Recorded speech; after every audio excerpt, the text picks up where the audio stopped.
Hey, beautiful people. This is Marissa Monique. Men, have you ever been out with a new woman and discovered that she had a bad attitude? Apparently, this is a huge problem right now, and I think it needs to be discussed. So, women, your attitude is the thing that sets you apart from every other woman that a man may come in contact with. It is the way to create some memory of you for him. He will note your energy, your positivity, your optimism. He will note these things and he will decide if he wants to move forward with you based on your attitude. Apparently, this is a huge problem right now and we need to address it. So let's start with just the basics of a good attitude. First of all, as women, we need to work on our inside so that our inside starts to flow on the outside. That means that if we are positive, if we are healthy and happy on the inside, then that will come through our eyes and that will come through our smile and that will come through the way that we interact with people. I happen to be a customer service professional, so I'm pretty good at recognizing a good attitude from a bad attitude. And I've also discovered as I've just grown throughout the years, that people have noted that they appreciate my attitude and the way that I communicate with anybody while I'm out and about. And I make sure to use those skills when I'm actually on a date. So, like I said, it starts with your inside. Make sure you are taking care of your inside, your mental health, your emotional health, so that it's easy for you to be positive on the outside. Yeah, you can fake it, but eventually when you are relaxed and those walls come down, if you're ugly, somebody's going to discover it. So make sure that you're smiling more. Have you ever been stopped in the street and a man say, "Why are you frowning? What's wrong?" Or, just randomly asked you what's wrong. It might be because you got a heavy, hard RBF, a resting beach face. Yeah. So you need to handle that and maybe make some adjustments to how you hold your face and just start smiling. That's how I changed how I was doing things in the past. When I got enough comments like that, I just started to smile more to people. I started to look more people in the eye, and now it's just second nature to me. So make sure that you're smiling. And also there's a way to graciously accept and graciously refuse or decline things. It's simple as yes, thank you, and no, thank you. And that is a boundary as well. Also, when you are interacting with people, there's a way to get your point across without appearing ungrateful, entitled, or emasculating a man when it comes to interacting with a man. And you may need to work on that. There is a way to say, I don't agree with you, but blah, blah, blah, blah, blah. There is a way to do that without breaking your good energy. Ladies, let's keep the yelling, cursing, aggressive, and abrasive tones to a minimum. Also, let's keep the poison of all relationships, the passive aggressive comments, to a minimum. That is rooted in fear and insecurity. Address that. Thank you. Also, when you are trying to maintain a good attitude, setting firm boundaries with a smile, a flirt, or an alternative suggestion are good things. For example, I was recently asked out on a date and he asked me if I wanted to go to a hookah lounge. And I said, "Oh, I'm not really into hookah. It's a little, too smoky for me. It's not really my thing." I said, "If I have to be around that type of environment, I'd like to go to a cigar lounge because I feel like it's a little more mature. The atmosphere is a little bit differently." He said, "Okay."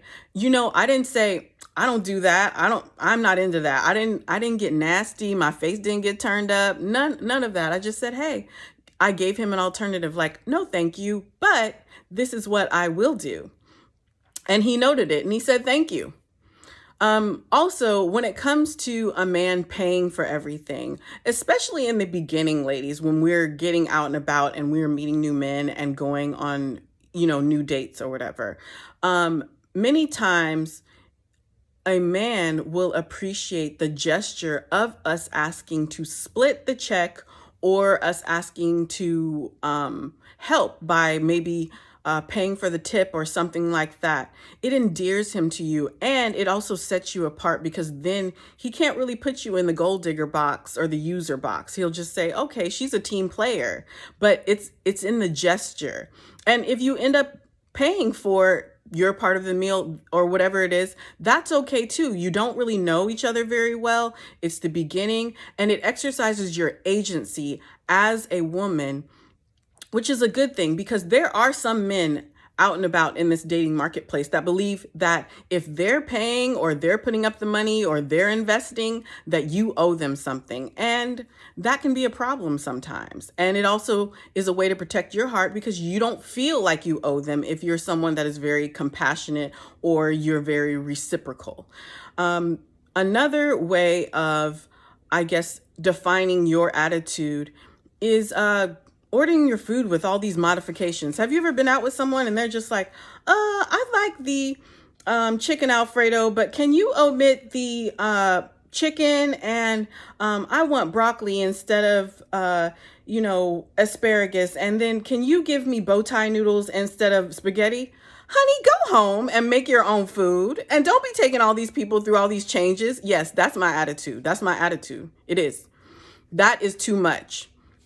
You need to make things as easy for other people as possible. I understand that some of us have allergies and things like that, but modifying things like that, the man just goes, oh, she's so needy. Some men love a princess, and if that's what you are, go ahead and be as princessy as you want to be.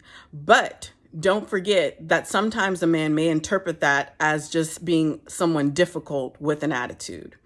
Also, when your food comes somewhere, if they made the wrong decision and gave you something, you don't need to do all that. No huffing, no puffing, no acting like the food has horns growing from it. Just simply say, oh, hey, Jeff, I forgot. I wanted asparagus instead of broccoli.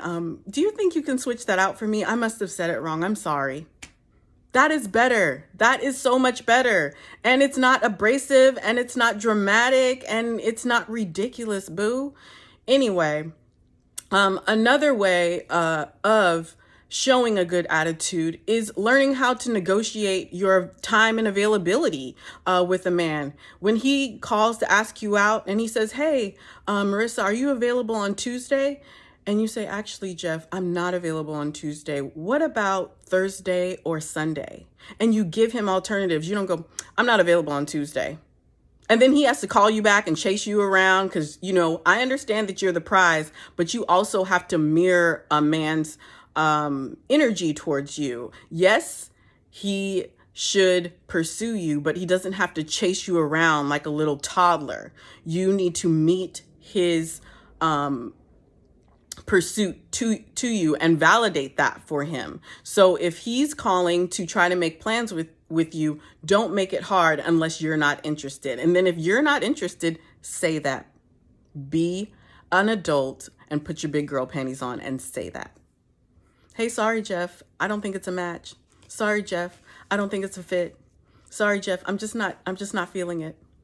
How about that? How about that? Lastly, the last couple of things are, like I said, mirror a man, and that requires you to meet his energy or mirror his energy. And that even can be applied in our communication. Say that you decide, which I actually think is a good thing, that if he is pursuing you and you like it, he could reach out 4 times to your 1 time. And that's how you validate his pursuit. But don't have him reaching out or being the catalyst in your connection every single time. He's going to think that you're not interested because you're not sending him a text sometimes, or you're not calling sometimes. There's a way to mirror a man and still allow him the space to pursue you. Also, for my people that are doing online dating, it can be kind of tricky because some women just love to be taken to dinners or, make plans when they are on a date. They don't like coffee, they don't like smoothies, they don't like desserts or whatever. But actually with online dating, I encourage you to actually do a coffee, a smoothie, a dessert, popcorn, a walk, whatever it is when you are first meeting someone online in a public place, socially distanced, etc. Because you need to figure out if this person is someone that you could sit across from for dinner for an hour or two. But if you don't want to do it that way, and you feel like, hey, I don't want to put my makeup on and my Sunday best or whatever to get out with this guy, yet, then go ahead and get on the phone for a few hours, have a few phone calls, have a couple FaceTime chats to figure out if you actually get along.